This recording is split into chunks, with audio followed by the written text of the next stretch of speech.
と光って咲いた花火を見ていたきっとまだ終わらない夏が曖昧な心を溶かして繋いだこの夜が続いて欲しかった。 Bismillahirrahmanirrahim. Assalamualaikum warahmatullahi wabarakatuh. Perkenalkan, nama saya Muhammad Faiz Gosiatallah dari kelompok 4. Baik, saya akan menjelaskan tentang perkembangan linguistik di Indonesia. Istilah linguistik dapat dipahami sebagai keilmuan yang membicarakan bahasa baik pendekatan maupun tujuannya. Karya Raja Ali Haji 1856 dapat digolongkan sebagai karya linguistik ilmiah karena presentasi kebahasaan pada zamannya meskipun hanya berupa karya pedagogis. Dalam perkembangannya di Indonesia, bidang yang paling banyak diminati adalah gramatik, khususnya sintaksis. Hal itu disebabkan karena kajian linguistik Indonesia tumbuh dari perhatian pada pemakaian bahasa, khususnya tata bahasa gramatika atau pedagogis. Kalau linguistik Eropa lahir dari filsafat, linguistik India dan Arab lahir dari agama. Linguistik Indonesia lahir dari pengajaran bahasa. Sekian dari saya, selanjutnya akan dilanjutkan oleh Saya Fajrina Nurul Andisa. Di sini saya akan membacakan materi tentang tokoh dan karya pemicu kebangkitan linguistik Indonesia. Yang pertama itu ada Johannes Roman pada tahun 1653. Judul karyanya yaitu Grant of Court Berish van de Melischkittel. Ada juga Vervat in Tweedland dan masih banyak lagi. Kemudian yang kedua ada George Hendrik Wenley tahun 1736.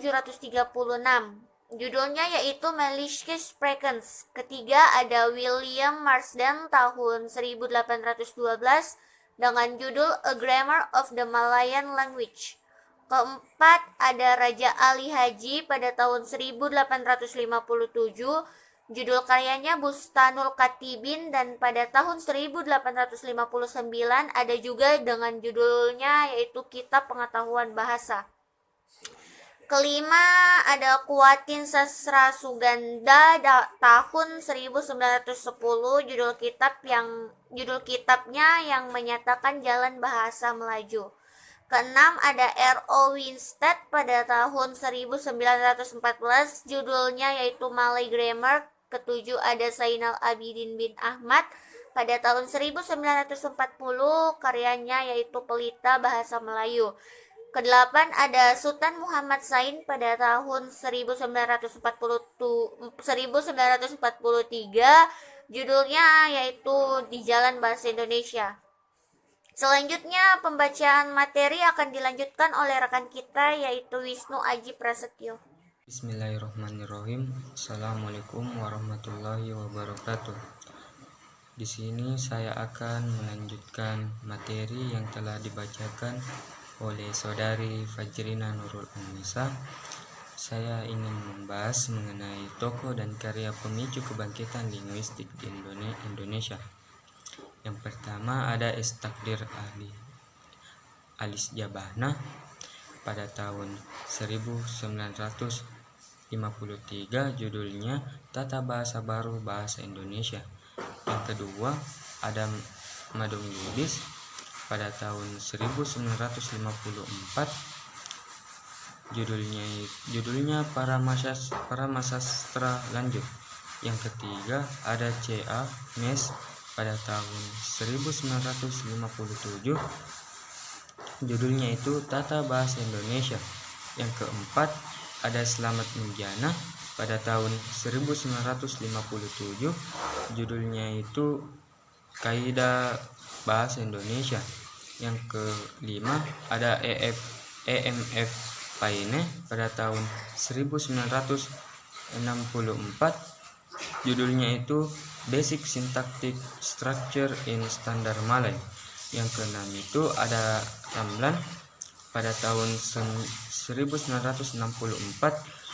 judulnya itu tipe-tipe konstruksi frase dalam. Dan ada pada tahun 1985, judulnya itu Bahasa Indonesia, Tata Bahasa Indonesia, Pelonggaran Kata. Yang ketujuh ada S. Wojo Wasito pada tahun 1978, judulnya itu Ilmu Kalimat Strukturel. Yang ke-8 ada Samsuri pada tahun 1985, judulnya itu Kata Kalimat Bahasa Indonesia. Materi selanjutnya akan dibacakan oleh Saudari Asmarani. Sekian, Assalamualaikum warahmatullahi wabarakatuh. Assalamualaikum warahmatullahi wabarakatuh. Saya akan melanjutkan materi dari Saudara Wisnu Aji Prasetyo, yaitu filosofi berpikir yang berkembang pada awal kajian linguistik. Ada beberapa filosofi berpikir yang berkembang pada awal kajian linguistik Indonesia. Krida Laksana membaginya menjadi 4 kategori, yaitu yang pertama tata bahasa pedagogis, yang kedua tata bahasa teknis, yang ketiga tata bahasa modern, dan yang keempat tata bahasa pedagogis yang berorientasi linguistis. 4 kategori ini dapat dirinci menjadi 2 garis besar, yaitu tata bahasa pedagogis yang berorientasi ke tata bahasa tradisional dan tata bahasa teknis yang menjadikan struktural sebagai pijakan analisis. Sekian materi dari saya. Materi selanjutnya akan dilanjutkan oleh Saudari Yuniarti. Wassalamualaikum warahmatullahi wabarakatuh. Bismillahirrahmanirrahim. Saya akan melanjutkan materi dari Saudari Asmarani, yaitu bagian C kelompok pada tata bahasa pedagogis. Tata bahasa pedagogis adalah kajian linguistik yang bertujuan mempelajari suatu bahasa untuk keperluan penguasaan bahasa sehingga bahasa tersebut dapat digunakan dalam berkomunikasi dengan orang lain, baik dengan penutur asing maupun penutur asli. Tata bahasa pedagogis ini merupakan pelengkap dari pengajaran bahasa. Pada awalnya, kajian linguistik secara pedagogik dilakukan oleh kaum penjajah dan kaum misionaris untuk memperkokoh kekuasaannya, dan kemudian dilakukan oleh kaum muslimin untuk menyebarkan agamanya. Selanjutnya akan dilanjutkan oleh Saudari Fatia. Bismillahirrahmanirrahim. Assalamualaikum warahmatullahi wabarakatuh. Saya Fatia Nurfarialam akan melanjutkan materi dari Saudari Yuniarti. Ada 2 kelompok tata bahasa pedagosis, yaitu yang pertama, mereka yang menelaah bahasa ini secara non-formal untuk tujuan mempelajari bahasa Melayu dengan maksud ingin berintegrasi dalam masyarakat Nusantara. Kemudian kelompok 2, mereka yang mulai menyusun tata bahasa dengan maksud diajarkan secara formal kepada orang lain. Kedua kelompok ini umumnya dipelopori oleh linguis Belanda. Kajian linguistiknya didasarkan pada telaah yang telah dilakukan terhadap bahasa Belanda. Kajian ini mengacu kepada tata bahasa tradisional sesuai pandangan Aristoteles, terutama dalam hal kelas kata. Mereka mengaji bahasa berdasarkan makna yang bersifat normatif dan tidak terlalu peduli terhadap bentuk. Hal ini terlihat jelas dalam kelas kata yang mereka buat. Terima kasih. Selanjutnya akan dibawakan oleh Saudari Rizka. Bismillahirrahmanirrahim. Assalamualaikum warahmatullahi wabarakatuh. Perkenalkan, nama saya Rizkawati, NIM 2005-015-018. Baiklah, di sini saya akan melanjutkan materi yang sebelumnya telah dipaparkan oleh teman kelompok saya, yaitu Fatia, pada mata kuliah pengantar linguistik. Langsung saja, Krida Laksana menyebutkan beberapa tokoh penelaah tata bahasa pedagogis, di antaranya Janus Roman 1653, George Henry Swendry 1736, William Marsden 1812, John Chaucer 1852, Raja Ali Haji 1857, J.J. de Hollander 1882, Gates Sandwich 1889, Quiswatin Sastroganda 1910, Chehapan of Jussen 1915, R. Owenstedt 1914, Sultan Muhammad Zaid 1943, Sultan Takdir Al-Jabana 1953, Madong Lubi 1954, L.R. Pojawinata dan P.J. Jadmolder 1955, dan terakhir C. Amos 1957. Baiklah, itulah materi yang saya bawakan. Materi selanjutnya akan disampaikan oleh teman kelompok saya, Wahyuni. Sekian, wassalamualaikum warahmatullahi wabarakatuh. Dan materi dari teman saya yaitu Rizka. Sejak dari John Roman 1653 sampai dengan John Crawford 1852, telaah tata bahasa telah dilakukan dengan tujuan ingin menguasai bahasa Melayu dan menggunakannya secara langsung ke penutur bahasa di Nusantara untuk memenuhi kebutuhan mereka. Hasil telaah ini dipelajari secara non-formal oleh komunitas Belanda yang sedang bertugas di Indonesia. Mulai pada masa Raja Ali Haji 1857 hingga masa Asimis 1957, tata bahasa pedagogis ini dipelajari secara formal, baik melalui bangku kaidah ataupun dalam kursus-kursus bahasa. Baik, materi selanjutnya akan dibacakan oleh teman saya yaitu Iva. Perkenalkan, saya Musdalifah Baharudin. Saya akan melanjutkan materi yaitu di antara linguis tata bahasa pedagogis ini ketidaklaksana menyebutkan bahwa Kuatin Sastra Suganda adalah linguis pribumi pertama yang menulis tata bahasa Melayu dalam bahasa Melayu dengan tradisi Yunani, Latin, dan Belanda. Ketidaklaksana menggelarinya sebagai bapak tata bahasa tradisional. Kategori kedua adalah tata bahasa teknis. Tata bahasa ini berusaha untuk memahami bahasa dengan memanfaatkan teori dan metode linguistik. Linguis sudah mulai menggunakan kriteria yang jelas dalam penelaahan bahasa. Linguistik yang digolongkan ke dalam kategori ini adalah Slamet Majano 1957, Anto Moilono 1967, S. Wojo Masito 1978, M. Ramlon 1985, dan Samsuri 1985. Itulah tadi materi yang saya bacakan. Materi selanjutnya akan dilanjutkan oleh saudari Asmarani.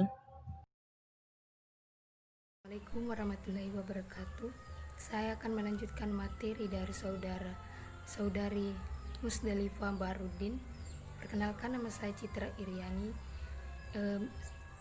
Pada kesempatan kali ini saya akan membahas materi mengenai kemajuan sejarah linguistik Indonesia. Ada dua bidang yang dicapai sepanjang sejak kemajuan sejarah linguistik Indonesia, di antaranya bidang fonologi dan bidang morfologi. Dalam bidang fonologi ada 3 kajian, diantaranya masuknya fonem tahun 70-an, yang kedua masuknya tentang unsur suprasegmental yang dikemukakan oleh Amran Halim tahun 1969 dan Hans Lapoliwa tahun 1981. Yang ketiga yaitu wawasan dalam memahami lafal bahasa Indonesia yang dikemukakan oleh Djoko Kuncono tahun 1983. Sedangkan dalam bidang morfologi juga mencakup 3 kajian, diantaranya masuknya konsep fonem tahun 60-an, penggunaan konsep IP, dan penggunaan konsep IA. Materi selanjutnya akan dilanjutkan oleh saudara Silvali Kurerung. Perkenalkan, nama saya Silvali Kurerung. Pada kesempatan kali ini saya akan melanjutkan materi dari saudari Citra Iriani Rombe. 3 bidang sintaksis. A. Pengenalan konsep hierarki gramatika dalam linguistik Indonesia. B. Pengenalan konsep frasa menggunakan teori Hockett atau aliran Neo-Bloemfeldian oleh Ramlan 1964. C. Pengenalan teori Takma Memik oleh Kridaksana tahun 70-an. C. Sudaryanto 1979 mempertajam konsep klausa. 4. Bidang leksikografi. Muncul seorang pelopor leksikografi modern Indonesia, yaitu W.J. S. Poewardaminta. Kamus yang terkenal adalah Kamus Umum Bahasa Indonesia 1952. Selain itu, ia juga menaruh perhatian pada bahasa Jawa dan Jawa kuno. Perkembangan linguistik semakin meriah pada tahun 2000 hingga sekarang ini dengan munculnya beragam bidang dalam dan pendekatan kajian linguistik yang dilakukan di berbagai makalah, artikel, tesis, atau disertasi yang menggali tentang bahasa, khususnya paramantik bahasa Indonesia. Sekian materi yang dapat saya sampaikan. Terima kasih.